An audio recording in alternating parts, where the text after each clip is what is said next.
हर इंसान का पैसे के साथ अलग रिश्ता होता है, कुछ का अच्छा तो कुछ का बुरा। लेकिन ये समरी पैसों को लेकर के आपका नजरिया और पैसे के साथ आपके रिश्ते को एकदम बदल देगी।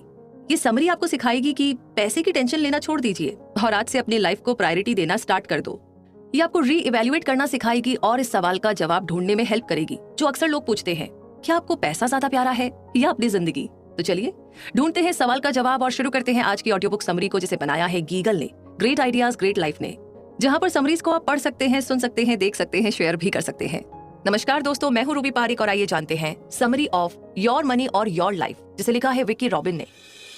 और इस समरी की अगर हम बात करें तो इमेजिन कीजिए कि आप सड़क पर पैदल चलते हुए घर की तरफ जा रहे हैं कि तभी कोई आकर पीछे से आपके सिर पर गन रख देता है और कहता है, पैसा प्यारा है या जान प्यारी है।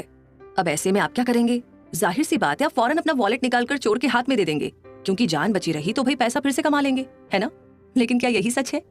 जान क्या पैसे से बढ़कर होती है या ये सिर्फ एक कहावत है? वैसे लॉजिकली तो यही सच है कि इंसान की जान पैसे से ज्यादा कीमती है, लेकिन असल में क्या हम इसी फिलॉसफी पर जीते हैं? अब कुछ लोग ऐसा बोल सकते हैं कि भाई उन्हें तो अपनी जॉब बहुत प्यारी है या उन्हें अपना काम पसंद है, पर ऐसा नहीं है कि हर कोई अपने काम से और अपनी सैलरी से संतुष्ट हो। लाइफ एक रेस की तरह है। हर रोज हर इंसान किसी न किसी गोल को अचीव करने के लिए भागता नजर आता है। सबको जिंदगी में खुशी चाहिए, सुकून चाहिए, ऐशो आराम चाहिए, सारे सुख चाहिए, और सबसे बढ़कर तो ये कि आदमी एक ऐसी जिंदगी चाहता है जहां उसे कोई काम ना करना पड़े, बस वो आराम से बैठकर मजे की जिंदगी जिए। लेकिन इससे पहले कि वो फिनिश लाइन तक पहुंचे, लोग 10-10, 12-12 घंटे काम करते हैं और काफी हार्ड वर्क भी करते हैं। इसके बावजूद उन्हें अपनी पूरी मेहनत का पैसा नहीं मिलता। हर इंसान हमेशा इसी उम्मीद पर जीता है कि शायद एक दिन वो अपनी मनपसंद की जिंदगी जी सके, एक ऐसी लाइफ जी सके जो सेटिस्फैक्शन से भरी हो, जहां पर हर किस्म का सुकून हो और आराम ही आराम हो। तो ये समरी इसीलिए लिखी गई है ताकि आपको तस्वीर का दूसरा पहलू दिखा सके, बजाय इसके कि हम अपनी बारी आने का इंतजार करें। क्यों नहीं हम आज ही अपने लिए कोई रास्ता बना ले और अपने हर सपने को सच करने की कोशिश करें। ये समरी आपको वो तरीका बताएगी कि आप अपने वर्क और पर्सनल लाइफ के बीच बैलेंस कर पाएंगे, जिससे आपको अपने काम के साथ साथ फैमिली, जिंदगी, फ्रेंड्स और सबसे बढ़कर खुद के लिए टाइम मिलेगा। यानी एक ऐसा रास्ता जहां पर आपको पैसे या लाइफ में से किसी एक को ना चूज करना पड़े। तो अब अगली बार कोई अगर आपसे पूछे पैसा या लाइफ, तो कहिएगा मैं दोनों को चूज करती हूँ, थैंक्स। तो यहाँ तक बात सॉर्टेड है। अब बात करते हैं मनी, द टेंडर ट्रैप। अब ये क्या है, आइए समझते हैं। फर्स्ट माइंडसेट जो हमको तोड़ना है वो है ये बिलीव कि ज्यादा पैसे वाले लोग बेहतर लाइफ जीते हैं। कई लोग सिर्फ हार्डवर्क पर फोकस करते हैं ताकि वो ऐशो आराम की लाइफ जीने के लिए ज्यादा से ज्यादा कमा सके, लेकिन ऐसे लोग ये भूल जाते हैं कि उनका ये माइंडसेट ही उन्हें मनी के जाल में फंसा रहा है। आप पैसे के पीछे भागते हो, पैसा आपसे और दूर भागता है, तो हुआ ना ये मनी ट्रैप। तो लोग अक्सर इस ट्रैप में जिंदगी भर फंसे रहते हैं। उन्हें ये तक पता नहीं होता है कि इस ट्रैप से बाहर कैसे निकलना है। इसे जानने से पहले हम एक फुलफिलमेंट कर्व के थ्रू आपके इनफ लेवल को जानने की कोशिश करेंगे। ये जानना आपके लिए इम्पोर्टेंट होगा कि आपके लिए कितना इनफ यानी काफी है। अगर ये नहीं पता होगा तो आपको कभी सेटिस्फैक्शन नहीं मिलेगी। इसके बिना आप पैसे के ट्रैप में फंसकर रह जाएंगे। तो हम फुलफिलमेंट कर्व की बात कर लेते हैं, जो कि सेटिस्फैक्शन और मनी के बीच का कनेक्शन दिखाता है। फुलफिलमेंट कर्व वो है जिससे आपको पता चलता है कि पैसा कैसे और कब आपके लिए ट्रैप बना रहा है। फुलफिलमेंट कर्व सर्वाइवल मोड को पार करने से शुरू होता है, जिसका मतलब है लाइफ में बेसिक जरूरतों का होना, जैसे खाना पीना, कपड़े लत्ते और रहने के लिए घर। ये सारी चीजें हर इंसान की बेसिक जरूरतों में शामिल है। फुलफिलमेंट का नेक्स्ट लेवल है कंफर्ट जोन। ये लेवल सिर्फ सर्वाइविंग नहीं बल्कि एक कंफर्टेबल लाइफ जीने के बारे में है। जैसे हमें तीनों वक्त का पेट भरकर खाना मिल रहा है, हम बीच बीच में स्नैक्स भी खाते हैं, रहने को एक आरामदायक घर भी है, चैन की नींद सोते हैं, पढ़ाई करते हैं, खेलते हैं, अपना मनोरंजन भी करते हैं। यानी एक ऐसी जिंदगी जीना जो एक आम इंसान चाहता है। इसका अगला लेवल आता है एक लग्जूरियस लाइफ जीना, जहाँ पर हमारे पास सारे ऐशो आराम की चीजें होती है, जैसे ज्वेलरी, 5 स्टार होटल में खाना खाना, कीमती कपड़े और जूते। तो कुल मिलाकर के इस लेवल पर जीने वाले लोग लाइफ की हर लग्जरी को एंजॉय करते हैं। इसके बाद का लेवल है पीक, ग्राफ का एक एक्साइटिंग पार्ट जिसे इनफ कहा जाता है। ये वो लेवल है जो आपको समझना जरूरी है, यानी फुलफिलमेंट का वो हाईएस्ट लेवल जो आप अचीव कर सकते हैं। इनफ एक बहुत ही खूबसूरत जगह है जहाँ पर पीस और ट्रस्ट है। ये वो जगह है जहाँ पर आपके पास सर्वाइविंग की जरूरतें मौजूद हैं, कंफर्ट लिविंग भी है और लाइफ की लग्जरीज पर खर्च करने के लिए भरपूर पैसा भी है। ये वो लेवल है जहाँ पर आप समझते हैं कि पैसा आपकी जिंदगी में क्या लेकर आया है, लेकिन आप फिजूल खर्च करके पैसे को खुद को कंट्रोल नहीं करने देते। अगला लेवल है क्लटर। ये वो स्टेज है जहाँ पर आप इनफ से आगे चले जाते हैं और बेहिसाब पैसा खर्च करने के बावजूद भी आपको सेटिस्फेक्शन नहीं मिलती है। ये लाइफ की बहुत ही डेंजरस स्टेज है, क्योंकि क्लटर का मतलब है एक ऐसी अंधी दौड़ जहाँ पर कभी भी सेटिस्फेक्शन नहीं मिलती। इंसान बस एक के बाद एक चीजों के पीछे भागता चला जाता है और अंत में ये क्लटर आपको बर्बादी की तरफ लेकर जाती है। क्लटर उन लोगों ने बनाया है जो सोचते हैं कि जिंदगी में पैसा कमा करके वो सुकून और शांति से जी पाएंगे। ऐसे लोग मोर इज बेटर के कॉन्सेप्ट पर यकीन रखते हैं। उन्हें लगता है कि ज्यादा से ज्यादा चीजें जोड़कर उन्हें सेटिस्फैक्शन मिलेगी, पर सच तो ये है कि ऐशो आराम की ये सारी चीजें हमें सुखी और संतुष्टि नहीं बनाती, बल्कि वो इमोशंस बनाते हैं जो हमें पैसे खर्च करके फील होते हैं। लोगों को कार की जरूरत नहीं है, उन्हें रिस्पेक्ट चाहिए, इज्जत चाहिए। उन्हें फैंसी कपड़े नहीं चाहिए, उन्हें कॉन्फिडेंस चाहिए। पैसे के पीछे भागना हमें गलत दिशा में ले जाता है। इसलिए आपको अपना इनफ खुद डिसाइड करना होगा ताकि आप हैप्पी लाइफ एंजॉय कर सके। तो ये हमने बात की कि मनी आपको कैसे ट्रैप करती है, और अब बात करते हैं making peace with the past. ये सबको पता है, लेकिन करना कैसे है, ये जानते हैं। अब जबकि आप अपना इनफ लेवल जान चुके हैं, तो हम आपको मनी के साथ आपके पास्ट रिलेशनशिप याद दिलाएंगे। अपने पास्ट के बारे में जानना इसलिए भी हेल्पफुल है कि ये आपको अपनी पैसे खर्च करने की आदत और जो पैसा आपने अपने हार्डवर्क से बचाया है उसके बारे में अवेयर रखेगा। इस एक्सरसाइज का मकसद आपका ईगो बूस्ट करना या आपका कॉन्फिडेंस कम करना नहीं है। जब आप जान लेंगे कि पैसे के साथ आपका क्या रिलेशनशिप है, तो ये नॉलेज आपको अपनी फाइनेंशियल स्टेबिलिटी एनालाइज करने में हेल्प करेगी। और सबसे इंपॉर्टेंट तो ये है कि ये आपको अपनी नेटवर्थ जानने में भी मदद करेगी। यहाँ पर 2 तरीके हैं जिनसे आप अपने पास्ट को समझ सकते हैं और अपनी करंट फाइनेंशियल स्टेट के बारे में जान सकते हैं। पहला तरीका है ये पता करना कि आपने अपनी जिंदगी में कितना पैसा कमाया है। दूसरा, अपने एसेट्स और लायबिलिटीज कैलकुलेट करके अपनी एक बैलेंस शीट को क्रिएट करना। तो कुल मिलाकर ये कैलकुलेट करना कि पूरी जिंदगी हमने कितना कमाया। वैसे सुनने में थोड़ा अजीब लगता है ना? कई लोग अपनी इनकम का कोई ट्रैक रिकॉर्ड नहीं रखते हैं, इसलिए अगर उनसे अचानक ये सवाल किया जाए तो ये उन्हें थोड़ा मुश्किल भी लगेगा और बेकार की बात भी। लेकिन ऐसा सोचना गलत है, क्योंकि अगर आप पैसे को लेकर के अपना नजरिया चेंज करना चाहते हैं और लाइफ में एक सीरियस चेंज लाने के बारे में सोच रहे हैं, तो जितना जल्दी स्टार्ट कर सको उतना अच्छा होगा। आपका गोल है कि जो सच है उसे एक्सेप्ट करना और ये पता करना कि आज तक आपने एग्जैक्ट कितना पैसा कमा लिया होगा। शायद इसके बाद आपको ये जानकर हैरानी होगी कि आज तक आपने कितनी बड़ी रकम कमाई है। अगला स्टेप आता है अपनी नेट वर्थ जानना, क्योंकि ये जानना जरूरी है कि इतने सालों तक लगातार हार्डवर्क करने के बाद आपने जो कुछ भी कमाया उस पैसे का आखिर हुआ क्या। जो आपने कमाया क्या वो जादू से गायब हो गया, या आपके पास अभी भी काफी कुछ बचा है? आपकी मेहनत का नतीजा आखिर क्या निकला? क्या आपके पास कुछ है जो बता सके कि आपने यहाँ वहाँ अपना पैसा इन्वेस्ट किया है? अब जबकि आपको अपनी टोटल इनकम मालूम है, तो अब टाइम आ गया है कि अपनी लायबिलिटीज भी पता कर ली जाए। अपना नेट वर्थ कैलकुलेट करना उसी चीज का पार्ट हो जहां आपको रिजल्ट जानने के लिए तैयार रहना है। अब यहाँ 2 चीजें हो सकती है। पहली तो ये कि अच्छा खासा कमाने के बावजूद आपके ऊपर काफी लोन और उधार है और आपके खर्चे बहुत ज्यादा है। दूसरा है अपनी पास्ट और करंट इनकम की वजह से आप अभी भी एक स्टेबल पोजीशन में है। कई लोगों को ये बात इसी स्टेप के बाद मालूम पड़ती है और ये डिस्कवरी उनकी पूरी लाइफ ही चेंज कर देती है। नीचे दी गई कैटेगरी से आप अपना नेटवर्थ कैलकुलेट कर सकते हो। एसेट्स के लिए यानी कि संपत्ति के लिए आपके पास लिक्विड एसेट्स है या फिक्स्ड एसेट्स। लिक्विड एसेट्स कुछ भी हो सकता है जो तुरंत कैश में बदला जा सके, जैसे कि ई वॉलेट या डेबिट कार्ड। जबकि फिक्स्ड एसेट्स प्रॉपर्टी से जुड़ा होता है, जैसे कि आपका घर और कार। हालांकि आपको ये श्योर करना होगा कि आपका घर और कार क्या वाकई में एसेट है, यानी इनसे आपका पैसा बच रहा है, ना कि आपको इन पर खर्च करना पड़े। अगला आता है आपकी लायबिलिटी, जो कि हर उस चीज से जुड़ी है जो आपकी है या आपने ली है, जैसे कि लोन, बिल्स या बाकी के पेमेंट और सर्विस। आपको हर चीज इसमें शामिल करनी है, कुछ भी छोड़ना नहीं है।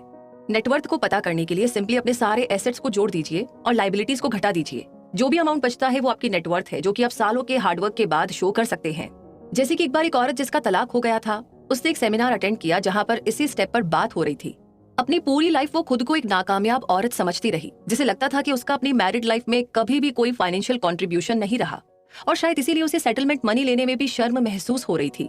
उसे लग रहा था कि जो पैसा उसने कमाया ही नहीं है उस पर उसका कोई हक नहीं है। शुरू में तो उस औरत को ये नहीं लगा कि ये स्टेप उसके लिए है, लेकिन जब उसने कोशिश की तो देखा कि वो अपनी पूरी लाइफ पैसा कमाती आ रही थी, बस उसे कभी एहसास ही नहीं हुआ।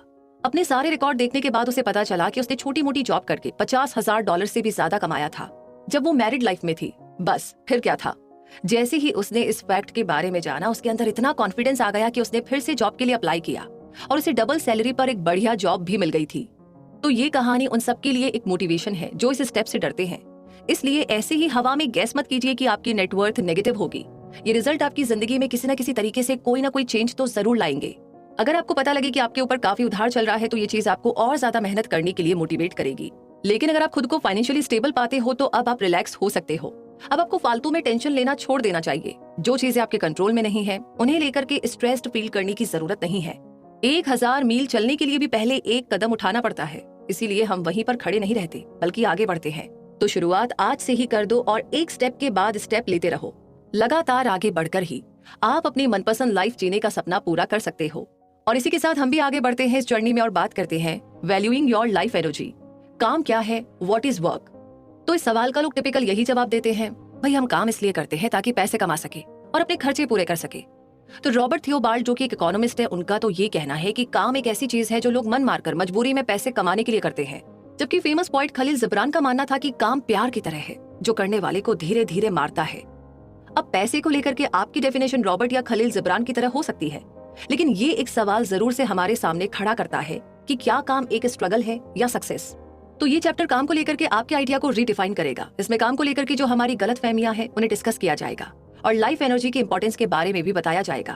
तो इस चैप्टर का सबसे इंपॉर्टेंट सवाल है, लाइफ एनर्जी टाइम के प्रोपोर्शनल है, यानी कि life energy is proportional to time.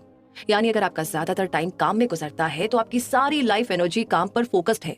हालांकि सवाल यह है कि इससे आपको अचीव क्या हुआ। तो पुराने टाइम में लोग दिन में मैक्सिमम 3 घंटे काम करते थे, बाकी टाइम वो खुद के लिए या दूसरों पर खर्च करते थे, जैसे कुछ सीखने में, लोगों से मिलने जुलने में या चीज एक्सप्लोर करने में। लेकिन आज काम के प्रति हमारा नजरिया एकदम बदल चुका है। आज फुल एम्प्लॉयमेंट का जमाना है जो हर कोई अडॉप्ट करना चाहता है। हम ये नहीं कहते कि किसी दूसरे के गोल्स पर डिपेंडेंट रहना गलत है, पर सिर्फ एक एम्प्लॉय बनकर अपनी पूरी लाइफ एनर्जी उसी में खर्च कर देना भी तो सही नहीं माना जाएगा। यानी आपका खुद के लिए कोई टाइम नहीं बचा, आप सिर्फ किसी दूसरे के लिए मेहनत करते रहे। यही रीजन है कि आज के टाइम में फ्री टाइम की भी एक अलग ही डेफिनेशन हो गई है। ज्यादा फ्री टाइम होना कुछ लोगों की नजरों में अनएम्प्लॉयमेंट है, जो कि एंजॉयमेंट के बजाय एक बोझ बन जाता है। यानी सिंपल शब्दों में बोले तो जैसे जैसे टाइम गुजरता है, फ्री टाइम की वैल्यू कम होती जाती है, जबकि काम की वैल्यू तेजी से बढ़ती जाती है। हमारे पास काम करने के कई कारण हो सकते हैं, जैसे कि हम पैसा सेंस ऑफ सिक्योरिटी के लिए कमाते हैं, या इसलिए कमाते हैं क्योंकि काम करना एक जरूरत है जो हर कोई करता है। हम इसलिए भी काम करते हैं क्योंकि हमें नई नई स्किल्स और चीजें सीखने को मिलती है, और हम दूसरों को सर्व करते हैं या अथॉरिटी बनकर दूसरों को इन्फ्लुएंस कर सकते हैं। एक और कारण भी है कि आपको सोशलाइजिंग करना यानी लोगों से मिलना जुलना पसंद है। इसी तरह एक कारण है बैलेंस लाइफ जीने के लिए टाइम का सही इस्तेमाल करना। इन दिए गए रीजंस में से आप देख सकते हैं कि इसके 2 फंक्शन हैं, एक है फाइनेंशियल और दूसरा है पर्सनल। अब काम करने के पर्सनल रीजन अलग अलग हो सकते हैं, लेकिन इस लिस्ट में इकोनॉमिक फंक्शन एक ही है और वो है पैसा कमाना। लेकिन इस सब का मतलब क्या है? इसका मतलब है कि आप सिर्फ पैसे के लिए काम नहीं करते, बल्कि अपने कुछ पर्सनल रीजंस के लिए भी करते हैं। और यही एक बड़ी वजह है कि बहुत से लोग खुद को अपने काम से डिफाइन करना पसंद करते हैं। उन्हें लगता है कि उनका काम ही उनकी असली पहचान है और काम के बिना उनकी जिंदगी का कोई वजूद नहीं है। यानी काम को पैसे से एक ही चीज जोड़ती है, जो है आपकी सैलरी या अर्निंग। आप अपने बाकी पर्सनल रीजंस बिना पेमेंट लिए और बिना मेहनत किए भी पूरे कर सकते हैं। यही वजह है कि हमें अपनी लाइफ पैसे से डिफाइन नहीं करनी चाहिए, बल्कि उसके पीछे एक स्ट्रॉन्ग वजह होनी चाहिए। अपने काम से खुद को डिफाइन करना छोड़ दो, आप उससे कहीं बढ़कर हो। अपनी सारी लाइफ एनर्जी सिर्फ पैसे पर फोकस मत करो। लाइफ में पैसे के अलावा और भी चीजें हैं जिन पर आपका फोकस होना चाहिए। आपकी जॉब या बैंक अकाउंट आपकी लाइफ का पर्पस डिफाइन नहीं करता। हमारी पहचान सिर्फ एक एम्प्लॉय नहीं है, बल्कि हम किसी के पेरेंट है, किसी की औलाद, किसी के भाई बहन और दोस्त है। हम अपने पैसे के अलावा भी बहुत कुछ है। तो अब टाइम आ गया है कि हम काम को, वर्क को रीडिफाइन कर ले। वर्क यानी कोई भी ऐसी एक्टिविटी करना जो कि आपको पर्पस और प्रोडक्टिविटी की फीलिंग दे। वर्क और मनी एक दूसरे के इक्वल कभी हो ही नहीं सकते। इसीलिए अब टाइम आ गया है कि हम इन दोनों को अलग अलग चीजों के तौर पर देखना शुरू कर दे, जो एक दूसरे से एकदम अलग है। वर्क और पैसे के बीच के फर्क को समझने के बाद ही हम अपनी जिंदगी के बाकी एस्पेक्ट को भी उतना ही इम्पोर्टेंस दे पाएंगे। लोग अक्सर कहते हैं कि वो अपनी जिंदगी में अपनी जॉब की वजह से नाखुश है, लेकिन जब हम सारी चीजों को एक कंप्लीट पिक्चर के तौर पर देखना शुरू करते हैं, जब हम अपनी लाइफ को अलग नजरिए से देखना शुरू करते हैं, तभी वो पल आता है जब हमें सच्ची खुशी मिलती है। खुशी कभी फोर्स नहीं की जा सकती, ये हमारा अधिकार है कि ये हमें मिले। तो एक बार अगर आपने अपने काम और पैसे के बीच में फर्क करना सीख लिया, तो आप देखेंगे कि आपका पैसा आपकी लाइफ एनर्जी के बदले में मिल रहा है, और इसलिए आप आज जितना इसका वैल्यू करते हैं उससे और ज्यादा करना शुरू कर दो। सिंपली बोले तो पैसा हमारी लाइफ एनर्जी है। हमारी लाइफ एनर्जी सिर्फ शब्दों से नहीं बल्कि एक्शन से डिफाइन होती है। ये उन चीजों पर डिपेंड करता है जिनमें हम अपना टाइम इन्वेस्ट करते हैं। हमें कोई चीज सिर्फ इसलिए नहीं करनी है कि हमें करनी है, बल्कि वो चीज इसलिए करनी चाहिए क्योंकि वो हमारी पर्सनैलिटी का एक हिस्सा है। एक बार जब हम वर्क और मनी के बीच का लिंक तोड़ देंगे तो हम खुद को फिर से पहचान पाएंगे, अपने वैल्यूज, बिलीव्स और सेल्फ वर्थ के साथ। तो आप अपने लाइफ पर्पस के साथ फिर से शुरुआत कर सकते हो और अपनी लाइफ को वापस ट्रैक पर ला सकते हो। जैसे एग्जाम्पल के लिए मान लो आपके अंदर एक टीचर बनने की स्किल्स है, पर आप कंप्यूटर प्रोग्रामर बनने की सोचते हो क्योंकि इसमें ज्यादा पैसा है। इसलिए जब कोई आपसे पूछेगा कि आप क्या करते हैं और आप कहते हो कि कंप्यूटर प्रोग्रामर, तो ये चीज आपके ऊपर लॉन्ग टर्म में काफी ज्यादा इम्पैक्ट डालेगी। वो इसलिए क्योंकि आपके इनर और आउटर सेल्फ के बीच में हमेशा एक जंग छिड़ी रहेगी, और ये मुसीबत तभी हल होगी जब आप अपने पैशन और अपने जॉब के बीच फर्क करना सीखेंगे। तो अगली बार जब आपसे पूछा जाए तो आप गर्व से कहिए कि आप टीचर हैं पर पैसे कमाने के लिए कंप्यूटर प्रोग्रामिंग की जॉब करते हैं। इससे आपको अपने चुने गए करियर के साथ तालमेल बैठाने में आसानी होगी और आप इसे रीस्ट्रक्चर कर पाएंगे। हो सकता है कि आप अपनी सैलरी से पैसे बचाकर टीचर बनने की ट्रेनिंग लेने के बारे में सोचे, या आप कुछ और चीजें करना पसंद करें जैसे कि हाइकिंग, स्विमिंग, बेसबॉल वगैरह। तो एक बार आपने पैसे के लिए काम करने और खुद के लिए काम करने के बीच जो फर्क है वो समझ लिया, तो समझिए कि आपकी लाइफ में खुद ही बदलाव आने लगेंगे। और ये ऐसे बदलाव होंगे जो आपको आजादी, खुशी और फुलफिलमेंट से भर देंगे। और इसी के साथ अब बढ़ते हैं आगे और बात करते हैं 3 क्वेश्चंस यानी कि 3 सवालों की। पैसा आपकी लाइफ एनर्जी है। पहले चैप्टर में हमने डिस्कस किया था कि पैसा और काम हमेशा इक्वल नहीं होते। इस चैप्टर में हम सीखेंगे कि कैसे वापस ट्रैक पर जाकर हमें एक बार फिर से अपनी लाइफ का पर्पस ढूंढना है। और इसके लिए हम उन 3 अहम सवालों पर डिस्कस करेंगे जो आपकी लाइफ एनर्जी के बारे में है। तो पहला सवाल है, जहां और जिस काम में भी आप अपनी एनर्जी और टाइम लगाते हैं, क्या वो आपको खुशी और फुलफिलमेंट का एहसास देती है? ये इसलिए पूछा जा रहा है ताकि आप अपनी स्पेंडिंग हैबिट पर एक नजर डाल सके। हर कैटेगरी में आपको ये सवाल खुद से करना चाहिए कि क्या ये आपको सेटिस्फेक्शन देता है या नहीं। इससे आपको पता चल जाएगा कि आपके ऐसे कितने ऑटोमेटिक खर्चे हैं जो आपको सेटिस्फाई नहीं कर रहे, बल्कि सिर्फ आपके पैसे लूट रहे हैं। अब आप में से शायद कुछ लोग रीजन देना चाहे कि वो चीजें क्यों खरीदते हैं, जैसे कि आप कहेंगे कि किताबें खरीदना एक अच्छी आदत है, इनसे हमें नॉलेज मिलती है। या आप कहेंगे कि ज्यादा जूते खरीदने में कोई बुराई नहीं है क्योंकि अलग अलग ड्रेस के हिसाब से चल जाते हैं। अब आप चाहे जितना मर्जी खुद का बचाव करने की कोशिश करो, पर असलियत तो ये है कि कोई आपसे इन खर्चों के बारे में नहीं पूछेगा, क्योंकि किसी को कोई फर्क नहीं पड़ता। ये स्टेप बेस्ट तब होगा जब हर इंसान इसे खुद और पूरी ईमानदारी से करे। जैसे कि एक फेमस कहावत है, नो ब्लेम नो शेम, जो कि आपकी पर्सनल चीज है, इसमें डरने या शर्मिंदा होने की कोई बात नहीं है। अगला सवाल जो आपको खुद से पूछना चाहिए वो है, वो सारी चीजें जिन पर आप अपना पैसा और एनर्जी खर्च करते हो, क्या आपको आपके पर्पस और गोल्स के करीब लाती है जो आपने अपनी जिंदगी में सेट किए हैं, या आपकी करंट वैल्यूज के हिसाब से ये चीजें मैच करती है? ये आपको वो बकेट लिस्ट रिमाइंड कराने के लिए है जो आप हर साल और अपने हर बर्थडे पर बनाते हो। ये वो सारी चीजें हैं जो आपने खुद को और अपनी फैमिली को देने का वादा किया था। तो आपने इसमें से अब तक कितना अचीव किया है? हम सबके अपने अपने वैल्यूज और प्रिंसिपल्स होते हैं जो हमें हमारे पर्पस तक ले जाते हैं। इस सवाल का मकसद ही है आपको सेंस ऑफ डायरेक्शन और टाइम देना, क्योंकि जब आपको अपना पर्पस मालूम होगा तभी आप अपने लिए और अपने करीबी लोगों के लिए कुछ कर पाएंगे। यही है वो चीज जो आपको खुद को रिमाइंड करानी है, वो चीजें जिन्हें आप सबसे ज्यादा प्रायोरिटीज देते हैं और उन पर अपनी लाइफ एनर्जी स्पेंड करते हो। आपके बारे में काफी कुछ बताती है कि आप कौन हो और आप कहाँ स्टैंड करते हो। तो ये हमें आखिरी सवाल की तरफ ले जाता है, अगर आप पैसे के लिए काम नहीं करते तो फिर क्या होता, यानी आपकी लाइफ तब कैसी होती? ये सवाल एक ऐसी लाइफस्टाइल की पॉसिबिलिटी आपके सामने ओपन करता है जहां पर आपको एक कंफर्टेबल लाइफ जीने के लिए काम करने की जरूरत नहीं पड़ती। जरा सोचो कैसा होता अगर आपको अपनी जरूरतें पूरी करने के लिए किसी जॉब का मोहताज ना रहना पड़े। अगर आपको काम नहीं करना होता तो आप क्या करते? आप कैसे अपना टाइम स्पेंड करते? क्या आपके खर्चे कम होते या ऐसे ही बढ़ते रहते जैसे अभी है? क्या आप ज्यादा खाना खरीदते, ज्यादा कपड़े और जूते खरीदते, या इन चीजों का खर्चा कम हो जाता? क्या आपको अपनी कार के लिए और ज्यादा गैस की जरूरत पड़ती, या फिर आप इसे बेचना पसंद करते? क्या आप तब भी खुद को महंगे पर्स, ज्वेलरी गिफ्ट करते, या फिर सारी चीजें एवरेज कॉस्ट से कम खरीदते? नो शेम नो ब्लेम, ये सवाल आपको अवेयर करने के लिए किया गया है कि आपके ज्यादातर खर्चे आपके काम की वजह से है, क्योंकि आप ज्यादा वक्त अपने काम पर बिताते हो। आपको हमेशा लाइफ में हर चीज में पैसा खर्च करने की जरूरत होती है, जैसे कि मनोरंजन, घर का रेनोवेशन, खाना पीना, हॉलीडे और आपके डेली के खर्चे। ये समरी आपको ये रियलाइज कराती है कि फाइनेंशियल इंडिपेंडेंस का मतलब सिर्फ यही नहीं है कि आपके पास खर्च करने को ढेर सारा पैसा हो जिनसे आप खूब सारी चीजें खरीद सके, बल्कि फाइनेंशियल इंडिपेंडेंस का मतलब है कि आप खुद ये डिसाइड कर सके कि आपको अपनी डेली लाइफ में कब क्या चाहिए और क्यों चाहिए, और आप अपने बैंक अकाउंट पर डिपेंडेंट हुए बिना ही अपनी जरूरतों को आसानी से पूरा कर सके।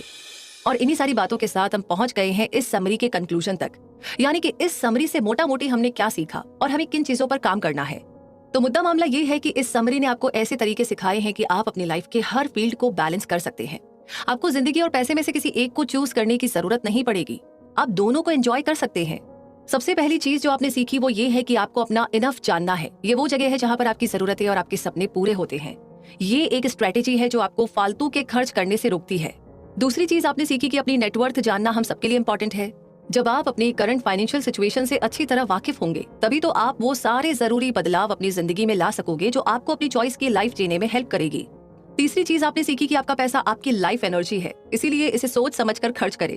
पैसे और अपने काम के बीच लिंक तोड़ना जरूरी है ताकि आप अपने वैल्यूज, कैरेक्टर, बिलीव्स और सपनों के बीच में बैलेंस बनाकर चल सके। याद रखिए कि आपकी लाइफ चेंज करना सिर्फ आपके हाथ में है, कोई और इसका जिम्मेदार नहीं है। तो जैसी अभी आपकी करंट सिचुएशन है उसमें क्या आप खुद को बचा सकते हो? लाइफ का दूसरा नाम ही चॉइस है, और आप क्या डिसीजन लोगे ये सिर्फ आपके ऊपर है। तो आप लाइफ चूज करोगे या पैसा? क्या आपके अंदर इतनी हिम्मत और विल पावर है कि आप कह सको कि मैं दोनों चूज करता हूँ?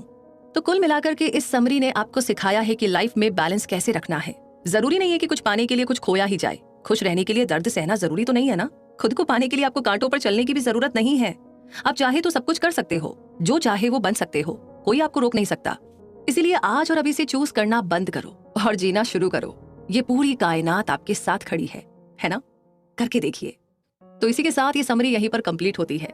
कमेंट बॉक्स में लिख करके जरूर बताइएगा कि योर मनी और योर लाइफ ये समरी आपको कैसी लगी, कौन सी बात आपको बहुत अच्छी लगी, किस बात से आपने बहुत रिलेट किया कि हाँ हाँ हाँ एकदम एकदम ये तो मुझे भी लगता है, मतलब ऐसी फीलिंग आई अंदर या फिर कौन सी कहानी ने आपको इंस्पायर किया कि बस यार बहुत हो गया, अब ना जीना है हमें। तो जो भी आप फील करते हैं, महसूस करते हैं, प्लीज जरूर लिखिएगा। बड़ा अच्छा लगता है आपके कमेंट्स पढ़ते हुए।